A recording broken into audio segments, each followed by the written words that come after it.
Hello mga kalingap! Welcome back sa aking YouTube channel, Square Gen. So kung bago ka lang sa aking YouTube channel, huwag niyo pong kalimutan mag-subscribe at click the bell button para like kang updated sa ating mga bagong upload na video. At huwag po natin kalimutan suportahan ang Team Kalingap sa pangunguna ni Kuya Val Santos Matubang, Ate Edna Vlog at syempre Kalingap Rob. At pakisuportahan din po ang mga kasamahan sa Team Kalingap. Nandiyan po ang K-Boys, Kalingap Partner, Kalingap Reactor at lahat po ng charity vloggers sa buong Pilipinas sa tumutulong sa mga kababayan natin ng lahat may hirap. Suportahan po natin lahat, guys. So ngayon mga kalingap ay pag-usapan po natin, no? Dahil tapos na po mga kalingap yung naging concert po ng Blackpink sa Philippine Arena mga kalingap, at doon nga po nanood ang tambalang Jomcar, ang love team, ang real life couple po mga kalingap na Jomar and Carla, kasama ang ilan sa ating mga kasamahan sa K-Boys. Nanood din po si Kuya David, Kuya Nel, Kalingap Ian.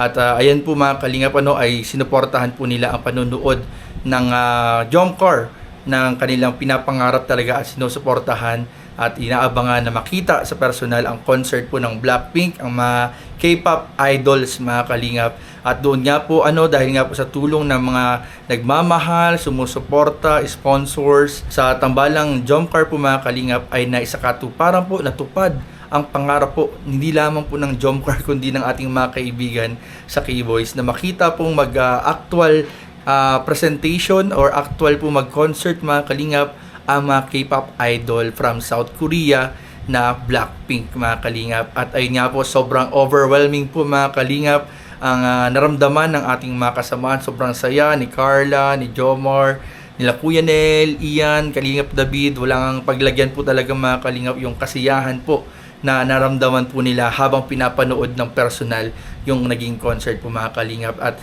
yan po mga kalingap ay isa sa ating mga pag-uusapan dahil napakarami pong nangyari mga kalingap, napakarami pong naganap dito na naman po sa travel na ito ng Jomcar mga kalingap. May maganda, may sakto lang, merong medyo kailangan na malinaw, at may mga nilinaw din tayo ng mga nakaraan mga kalingap. At yan po ang ating pag-uusapan dito sa vlog na ito mga kalingap. Kaya tumutok po kayo mga kalingap, tapusin niyo po itong buong video na ito mga kalingap, dahil ngayon po mga kalingap habang bumabiyahe na po mga kalingap sa oras po ito na napapanood niyo po itong video na ito, ay bumabiyahe na po pauwi ng Bicol Region mga kalingap, pauwi ng Daet ang ating mga kasamahan. So wag din po natin kalimutang isama sa panalangin, sa prayer po mga kalingap ang ating hinahangaang Jomcar, mga kasamahan sa K-Boys, at syempre ang kanilang mga anak at asawa mga kalingap na kasama rin po sa pamamasyal. At yun po, ipag-pray po natin yung safety ng kanilang magiging travel pa uwi ng Daet. At ayun nga mga kalingap, isa-isahin natin mga kalingap dito pag-usapan po. Unang-una pa lang po mga kalingap, yung pagpunta po ng concert ng Jomcar kasama ang ating mga kasamahan sa K-Boys, at nakasama rin po tayo, nakasabay po tayo sa pagpunta ng Maynila, ay sa tulong po yan na mga sponsors at nagmamahal sa Jomcar, at syempre with permission din po ni Kalingap Rob. At alam ko, pinaalam po nila ang Jomcar kay Kalingap Rob, at lahat po ay okay po mga kalingap. Naging maayos po lahat ng proseso ng pagpapaalam at ng permiso na ibinigay sa Jomcar para manood ng concert po mga kalingap. At doon nga po sa biyahe pa lang medyo naging traffic na. Grabe po mga kalingap, yung 8 hours na biyahe po namin papuntang Maynila from Daet, umabot po ng halos 12 hours po mga kalingap, dahil sa inabot po kami ng traffic sa may parting Quezon, Batangas, Laguna. At ayun nga po, medyo humaba po yung 8 hours, naging 12 hours po yung biyahe namin. Napakarami pong nangyari, at abangan nyo po ito mga kalingap. First time, di ko lang alam kung nabulong na ng mga kasamahan ko sa K-Boys, nila Kuya Nel, nila Ian, nila Kuya David. Pero ayun po mga kalingap, aabangan po ninyo mga kalingap ang Jomcar. Aabangan niyo po ang Jomcar, ang pagbabalik ng Jomcar. Abangan niyo po yan mga kalingap, dahil sa pagkakaalam ko mga kalingap ay may mga video po dito sa trip na ito, sa travel na ito mga kalingap. May mga vlog po ito dito na mapapanood po sa channel ni Kalingap Rob. Pero ang nagkuha po dito ng mga video dito ay sa tulong ng ating kaibigan, direktor sa Kalingap Tahanan. Walang iba po kundi po si Kalingap Ian Ramirez. Siya po yung parang nagkuha ng mga video dito, kaya siguradong aabangan po natin mga kalingap ang magiging pagbabalik po ng Jomcar. Kaya wag po kayo mag-alala mga kalingap, dahil malapit na po na makita po natin ang pagbabalik ng Jomcar. At syempre po mga Kalingap, abangan nyo din po ang isang vlog sa isa sa mga Kalingap Angels po natin na si Kyla, dahil po nagyari na po ang unang beses pong pagpunta ni Kyla dito sa Maynila. Napakasaya po, ang daming nangyari na talagang aabangan po ninyong lahat mga Kalingap. Tutukan po ninyo yan sa mga YouTube channel po ni Kalingap Rab, sa Kalingap Tahanan. At syempre po mga Kalingap, abangan nyo rin po ang iba pang mga update sa ating mga kasamahan sa K-Boys. At tungkol nga po dyan mga Kalingap, tulad na sinabi ko kanina, nagkaroon ng hindi mga masyadong magaganda nung mga nakaraang araw na balita, usapin at usapan na nagkaroon po ng misinterpretation ata or pagpapakalat ng maling impormasyon sa social media, mga post na pinagmulan ng pagtatalo-talo. So yan naman po ay nalinaw na po natin. Although may mga comments pa rin po tayo nakikita pa ilan-ilan na nagpapaliwanag naman ang side nila. Ang malaking pinagtatao ko lang dito guys, meron ako nabasang comment na meron daw silang kausap.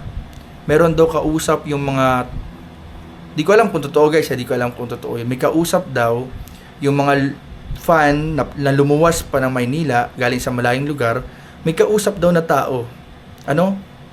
Pero ang nakakagulat dito mga Kalingap, hindi mapangalanan kung sino yung kausap na tao. Hindi mapangalanan kung sino yung kausap na tao.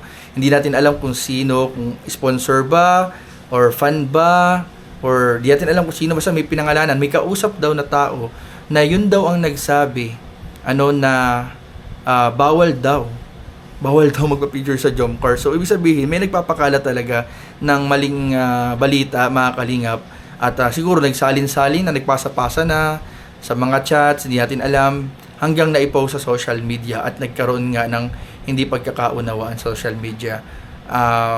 Kaya mga Kalingap, isa pong magsilbi nawa itong aral, mga Kalingap, na wag po tayong basta-basta maniniwala unless napanood po ninyo sa mga vlogs, in-announce sa mga channel ng mga K-Boys, ng mga kasamahan po natin sa Kalingap, kay Kalingap Rab mismo nang galing, o kaya sa Jomcar, or sa mga nakakaalam, sa mga mas nakakaalam po ng posibleng katotohanan mga Kalingap. Huwag po tayong basta-basta maniniwala lang sa sabi-sabi, lalong-lalo na pag wala namang pinapangalanan kung kanino. Nakita ko lang may nagsabi pero wala naman silang pinapangalanan daw. So, ang hirap po nung basihan ng mga nagpakalat ng ng maling impormasyon. Pero ang importante po, ito po ay magsilbing aral na mag-ingat po tayo sa ating mga kausap, sa ating mga pinagkukunan ng information. Tiyakin po natin na tama, totoo, legit, bago po tayo mag-react. Yun po yung pinaka-moral lesson po itong nangyaring ito. And at the same time, mga Kalingap, abangan pa rin po ninyo syempre yung Alikabok sa Dagat, mga Kalingap, sa premiere ni Kuya Val, dahil grabe po yung pagtangkilik talaga ng mga manonood taga-suporta ng Jomcar sa Alikabok sa Dagat. Talagang every premiere po, viral, ang daming talagang yung pakulay na goals ay grabe po talaga mga Kalingap. Sobrang thank you po sa suporta po sa mainit na pagtanggap at pagtangkilik ng Alikabok sa Dagat. Staring po dyan ang Jomcar at ang mga kasama po natin sa K-Boys. Kaya patuloy na po yung ating pagsuporta mga Kalingap sa mga ginagawa po ng Kalingap, mga pagtulong sa mga beneficiaries. And abangan nyo po yung mga next projects po, mga pagtulong pa sa iba pang mga nangangailangan nating kababayan mga Kalingap. So for the meantime, ngayon yun lang po muna mga Kalingap, at abangan nyo po yung mga updates pa sa mga magaganap sa Jomcar, sa iba pang mga love team sa Kalingap. And wag po natin kalimutan syempre suportahan ang ama ng Kalingap, Kuya Val Santos Matubang, Ate Edna Vlog, Kalingap Rab, at lahat po ng mga kasama natin sa Team Kalingap.